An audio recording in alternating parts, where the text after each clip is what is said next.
What's going on, growers? It's James Prigioni coming to you live from Jersey. If you've seen some of my videos, you know that my goal is to get you growing and to get you to food freedom. So with today's video I'm going to share, I hope I can get you a step closer. Let's go.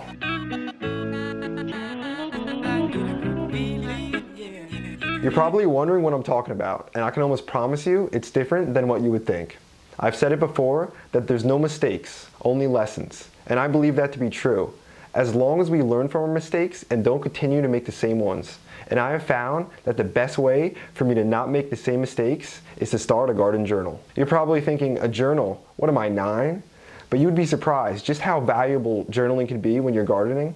And I hope by the end of this video, you learn and you take this incredible process of taking from your past and investing it in your future. Before we get too much into that though, let's get into the garden tip of the week. This week's garden tip is when you're going out to plant this spring, to stagger your plantings. What I mean by that is, if you're gonna go out and plant lettuce, go plant the lettuce at the time that you always plant it, early spring, but then a week or two later, go out and plant that same variety of lettuce. This way, when you're harvesting, you'll have a staggered harvest because you had a staggered planting. You might be surprised, but I call my garden journal a tool. And the first year, your tool, your journal, might not feel very useful, but every year it'll gain more and more worth. It'll become more valuable to you. And I know now that my garden journal, it's probably the most valuable tool that I have. And I truly believe in the future, if you journal and you follow through with it, it will be yours too. When I first started this channel, my main reason was for my own documentation, almost like a video journal. And you would question maybe why I would do this. And it's pretty simple. It's so I can look back at previous years to see what worked and what didn't work, and then use that to guide me in the future. Just think about it. How great would that be? To have your own results, in your own climate, on your own land, using your own particular techniques that you used in the past, so you know what you need to change or don't change in order to increase your harvest in the future. For instance, I can look back in my gardening journal and see that I planted my tomatoes in the greenhouse last year on April 19th, and I transplanted those out on May 21st. When it comes to tomatoes, I spend all the time sprouting those seeds, nursing them up, and I want them to continue rapid growth, so I don't want to start them too early. If I start my seeds too early, either they'll get root bound or I'll have to transplant them into bigger pots, which I don't like doing. In my opinion, the less times you have to transplant, the better. I like transplanting one time, and that's into the ground. As you probably know, timing is so important in gardening, and there's nothing personally that helps me more with timing than my own journal. Ultimately, what you choose to write in your journal, that's up to you.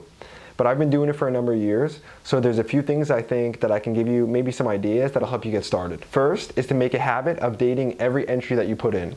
This is going to be so important because, like I said, timing is one of the great things that come from keeping a journal, so you want to have the date every time you write it. Second is to remember to document any significant events that you do.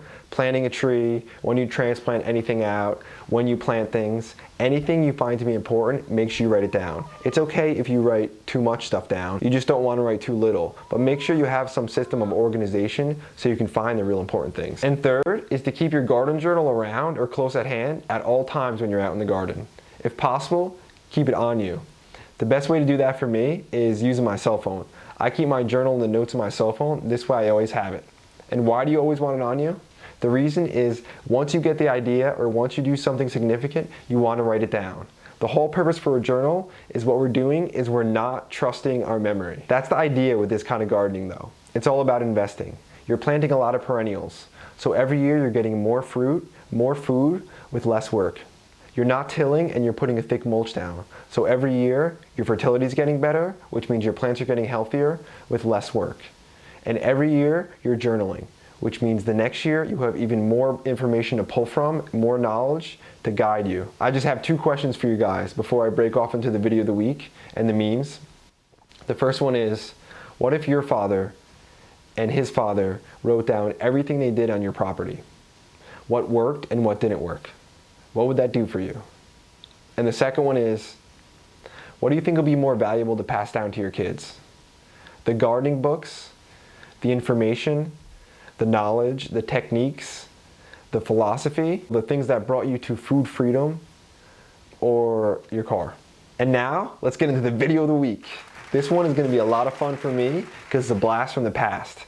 We were talking about journaling, so I figured I'd show you guys my first video that I've ever made. Maybe encourage some of you guys who want to make videos to show you it doesn't have to be amazing when you start. And even a garden, you don't have to do everything perfect when you start. Starting is the most important. All right, let's get into it. So I'm gonna jump right to 140 because that's where I'm starting to get back towards the food forest. In the beginning, I'm just showing some of the stuff that I don't really show much on the side of the house, but probably will show more in the future. So I'm at 146 here, just showing some the wood chips and stuff. That tree I just took down that I just shown right there. And now you're seeing right here, this is cool. It'll be even cooler in the future, but this is the new food forest I put in. You're seeing this location right here. That's where the new food forest just went. And you can see how open it is from the past. This is, oh man, I love this video. It just brings back so many memories for me.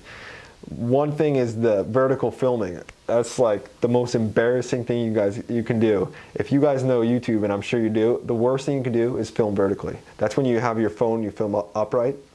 So this was my first video. Excusable, maybe because it was like back in 2010 or something. No, 2012. I think it's about 6 years old. Here you can see the old greenhouse. This was before I knew anything about building anything. This was the first structure that I ever built. So this garden, starting this food forest, was a lot of firsts for me. It was a lot of beginnings. And a lot of the things I started, I'm still on that journey. I'm still on that path. Now I'm building bigger things like the bigger greenhouse I built. I'm building bigger and better food forests. So to look back at this and to see the growth is inspiring for me. And I hope it's encouraging for you guys too. And you can see, when we first started, we were so excited. We wanted the things sprouting even quicker than natural by using this. We did get things up quicker, but in the end, in my opinion, it's just not worth the extra work. There you got Tuck. Wow, look how young he looks. And the food forest, man, this is bringing back memories for me. But this is why you journal. I get to see the things I did. I get to see where I started. I get to see the size of my old food forest, the original. And I can see all this area here is all full. The chickens, are all back there now. This was before the chickens. This is that old pear tree. It's been there for years. And that big tree, that cedar in the back, is down. So many things have changed. And this is one of the reasons I just find journaling to be so valuable. Now, let's get into my favorite time of the week. You guys know, the garden memes of the week. I hope you guys sent in a lot. I hope you crushed it. We'll check them out. And if you want to be in the show next week, if you want to have your garden meme in, I'm going to put the link down here, or I'll just put it right here, The Gardening Show JP. Send it to this email, and you can be in the show. I'll give you a shout out. Put the name that you want me to shout out, or the channel name, whatever. Let's get into it. I haven't seen these yet. John's up first. Here we go. Let's open this up. Looks like almost a gravestone. It says wood chips, and then it says, holding out hope that someday my chips will come. Oh man, that's rough. Sorry, John. That's kind of funny, but I don't feel your pain because that doesn't happen to me that much. Wood chips around here are really easily accessible, and I've said it before, every place has its advantage. For instance, living in a suburban setting like I do, resources like wood chips, like leaves, they're so easily accessible. They're everywhere. But if you live in a rural setting, that stuff is a lot harder to come by usually. At least processed down wood chips and stuff. And to have tree companies come deliver it to your house, I know that could be really out of the way. But the advantage you have in a rural area is your space. My disadvantage is my lack of space. So everywhere has its advantage. You just have to try to play to those advantages as much as you can. Thanks for sending the meme in, John. Don't lose hope and don't lose faith. But until you get wood chips, any organic matter will do. Any organic matter mulch is better than no mulch. Next up, we've got Grant. Looks like he sent a bunch of memes in. Let's check the first one out. Monarch butterfly. It says, got milkweed? The monarch butterfly's survival depends on this dwindling plant. So true. So true. We need our monarch butterflies and we need our milkweed for them. It's a good plant to grow also. I know a number of people who do grow it, and I actually had a friend, Anthony, who just started a channel as well. He's going to grow milkweed, he said, to try to bring in a lot of monarchs. Let's check out another one from Grant. It says, brace yourself. More planting tree jokes are coming. It is that time of year.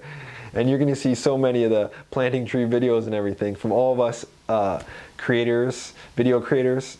It's that time of year. Everyone's excited. It's spring. Man, this is our time.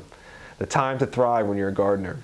We got another one from him. This job isn't for everyone, but hey, it's in my genes. Yes.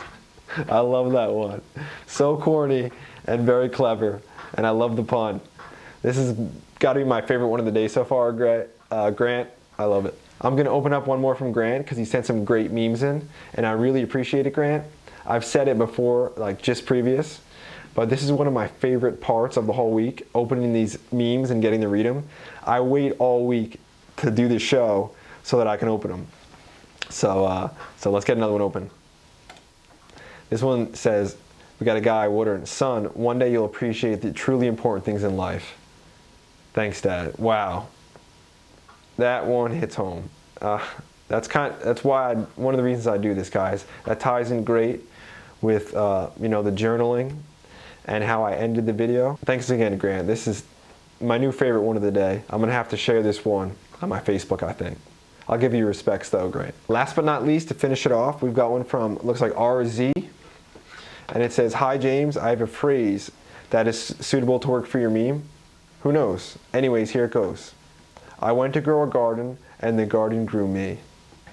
Peace and permaculture from Ron. Beautiful, Ron. Beautiful. I completely agree with that. I've had the same experience in my life.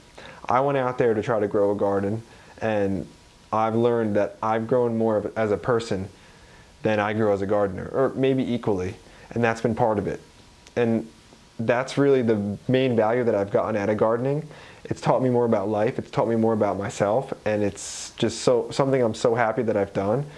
That's why I love sharing this with you guys, and that's why I want to get you guys growing into food freedom, because the value that you get from it, it's like nothing else. Thanks for watching, guys. Thanks for tuning in. If you enjoyed the video, smash the subscribe button, share with your friends, hit the like button. We're going to continue making content. I'm going to try to keep these gardening videos, gardening show videos going if I can, and you know I love doing the memes, so do not forget to send the memes in. Here's the email again, thegardeningshowjp@gmail.com. If you want your channel shouted out, the best way to have it is through the gardening memes. See you in the next one.